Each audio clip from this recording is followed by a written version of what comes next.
3,000 words, 10,000 words, 30,000 words? How long exactly does the book need to be? I was completely frustrated trying to figure this whole thing out. And that's the reason why today we're talking about how long should a self-published book be? This is Chris Baird from selfpublishingmadeeasynow.com, where self-publishing doesn't have to be so hard. Well, it was about 5 years ago. I was just getting started with self-publishing. I was putting my very first book onto the market, and I decided the correct length for me would be around 10,000 words. So the thing is, I wanted the books that I was putting onto the market to sell properly. That was the key thing. But then I didn't know exactly how long the length would need to be in order to get that correct and working. So I heard an awful lot of information about what is the correct length.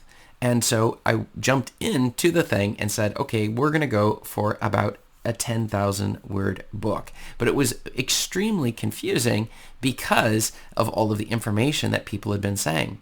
So after putting my 10,000 word book on the market, I discovered it simply wasn't selling. And I couldn't figure out. I figured maybe the length of the book may play a key role into whether it would be selling. The problem is, by spending all of this time working on getting books onto the market, if they are the incorrect length, what was at stake was that I would be losing and wasting resources that I was going to need personally in order to go about winning it. Because one of my goals was to see, is it possible to make money on the internet using skills that you already have? And what better way than writing books on topics that you're interested in? The thing was, I began to doubt that maybe I was not up for the challenge. Maybe this whole length issue and trying to get it right was something that I was simply not going to be able to overcome.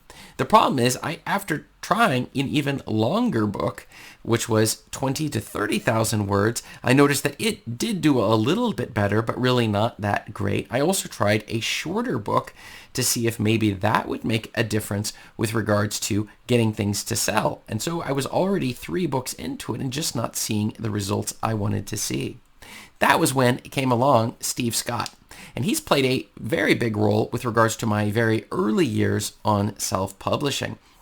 And the thing is, he commented that one of the important things to remember is that you should be testing different lengths so we can figure out what works best for your target audience. Well, one of my huge mistakes here, of course, was that I hadn't even chosen a specific target audience, like many of my coaching clients will comment on a regular basis, which is trying to figure out who that audience is. He himself, that is Steve Scott, was pushing for 30,000 word books, saying that the longer the book would be, people would be more satisfied with the book. And that was a key issue there. But at the same time, there are different genres of books that you're going to be writing.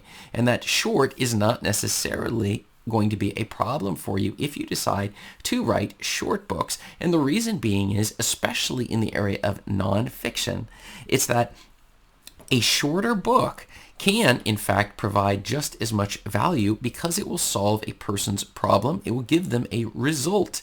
So if a person is trying to figure out how to properly train their pets, how to, go outside or play or fetch or maybe sit still or any other sorts of things, not jump on you, for example, if it's a puppy, then you don't need a 1,000-page book. In fact, a person would prefer to have a shorter book.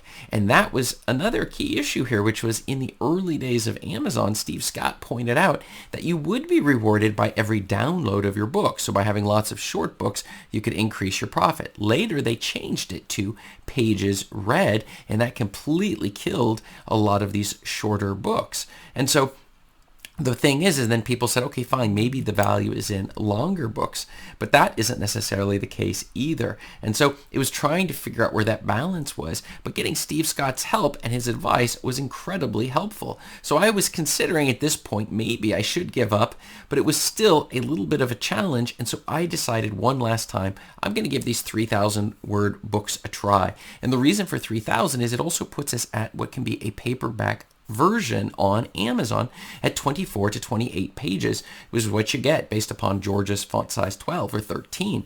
And so I put it onto the market and I started seeing what was going on. Once I'm running ads and using content marketing against these specific books, and without that much more time, I suddenly discovered that 3,000 were outselling my 10,000 and even 20,000 word books. I was making more money off of these shorter books. People were getting it, and they were a lot happier with just a short book that would quickly solve their problem at a price that was reasonable for them to afford, and they would look at it, it would get the value, and we would get positive reviews on those books. And that has played a key issue, which is letting the data tell you what exactly you should be doing with your money and your resources. And that was a huge transformation that I discovered on the whole thing. But the thing I want to know is, what exactly have you tried? Let me know below in the comments upon the ideal book link that you've tried, and has it worked? Thanks a lot.